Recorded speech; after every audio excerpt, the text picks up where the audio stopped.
안녕하세요 여러분, 엠쌤입니다. First of all, I just want to thank those of you who have wished me happy 50th episode anniversary. It really means a lot to me. I've had so much fun learning Korean together with you guys for 50 episodes. Wow. But life moves on, so we gotta move on too. So here is our 51st episode of the Weekly Korean series, and today we're gonna be talking about position words, which I was very surprised that I haven't yet talked to you guys about. So let's get straight to it. So just like in any language, position words are extremely important because they allow us to understand where certain objects are in relation to us or other objects. So the first one, on top of or above, or generally describing the top of something, would be 위. So if we want to say that there is a cat sitting on top of a desk, we would say 책상 위에 고양이가 있어요. 책상 위에 고양이가 있어요. 책상, desk, 위에. Because position words describe location, we should generally add a location marking particle to them, which is 에. So that turns it into 위에. 책상 위에, on top of a desk. 고양이가, the cat, a cat, 있어요. There is. I don't know if you guys noticed, but the word 고양이 in this sentence has a particle 가 added to it. And this is a topic/subject marking particle, depends on what you believe a subject or topic of a sentence should be. So the reason why we have 가 in that sentence is because the subject of the sentence is actually not a cat.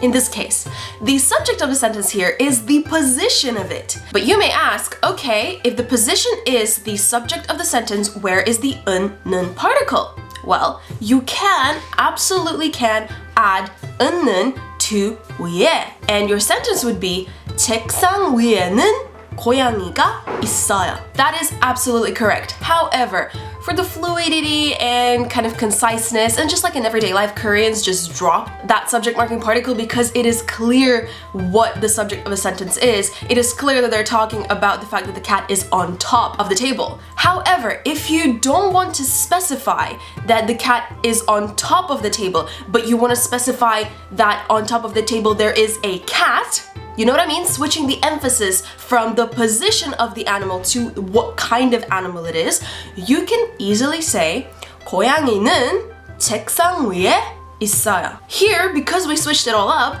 and we added 는 to 고양이, that becomes the subject of the sentence, what we're talking about, the main part, pretty much, of the sentence. Moving on to below the table, below the desk. What do we have below the desk? We have a mouse, which is chi. And the word below in Korean, or under, or anything that kind of specifies downwards, would be 밑. So how would you say that there is a mouse underneath, specifying that it's under the desk? Pause this video and write it down. Alright, so what you should have is 책상 밑에, or 책상 밑에는, very grammatically correct, 쥐가 있어요. 책상 밑에 쥐가 있어요. What if you want to specify that it is a mouse that is underneath the table? What would you do? How would you write that? What you would say is 쥐는 책상 밑에 있어요. Is this starting to make sense to you? We're gonna try and do this exercise with every single position word that we have, so by the end of this video, I bet you will understand the difference between 는 and 이가, hopefully. I'm just gonna keep my fingers crossed. Next position word is next to, or on the side of, or literally meaning the side of something, would be 옆. So how about we say that there is a bear next to the desk? In Korean, bear would be 곰. So saying that there's a bear next to, specifying that it's next to the table, would be 책상 옆에 곰이 있어요. 책상 옆에 곰이 있어요. Or if we want to say that it's the bear that is next to the desk, we would say 곰은 책상 옆에 있어요. Please pardon my pronunciation of animal words. I don't use them too often when I try to speak Korean, so my pronunciation might be a bit off, and I've also actually never heard people say these words because, once again, I don't talk to people about animals in Korean. My bad. Next two position words that we have is in front and behind. And in front would be up, and behind would be 뒤. Up, 뒤. Alright, so what animal would we have in front of a table?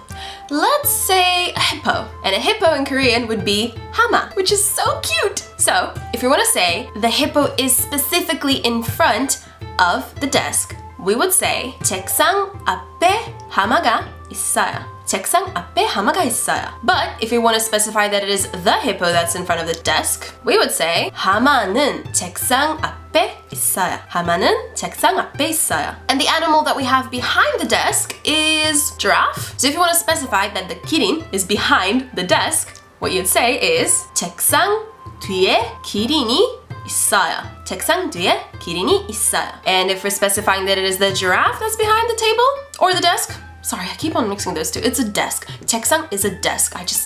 Sorry. 기린은 책상 뒤에 있어요. 기린은 책상 뒤에 있어요. The reason why I say the position word inside, 안, for last, because there's actually another word that can describe being inside of something, which is 속. And the way they're differentiated is that 안 is usually used with places that are physical and that can actually be opened and looked into, like a desk, or an airplane, or a store, or a bag. If I want to say that there's a penguin inside the desk, because it is a physical object that we can open and look inside, we're going to be using the word 안. We would say 책상 안에 펭귄이 있어요. 책상 안에 펭귄이 있어요. However, there are certain abstract spaces that we can't physically open and look into, like a heart, a mind, our dreams, our head, all these technically places that things can be inside, like thoughts or dreams or feelings, but they're not physical, they're abstract, so we're gonna be using the word 속. So if I want to say that something is inside my head, I would say 머릿속에 있어요. One last thing about 안 versus 속 is that you can actually use them interchangeably when it comes to really small objects. So let's say I have some kimbap in my bag, I would say 가방 속에 or 가방 안에 김밥이 있어요. It doesn't matter. 가방 속에 김밥이 있어요 or 가방 안에 김밥이 있어요. Absolutely doesn't matter. So yeah, I hope this was somewhat helpful to you all. I hope you are studying well and that you're gonna have a wonderful week, wonderful end of the week.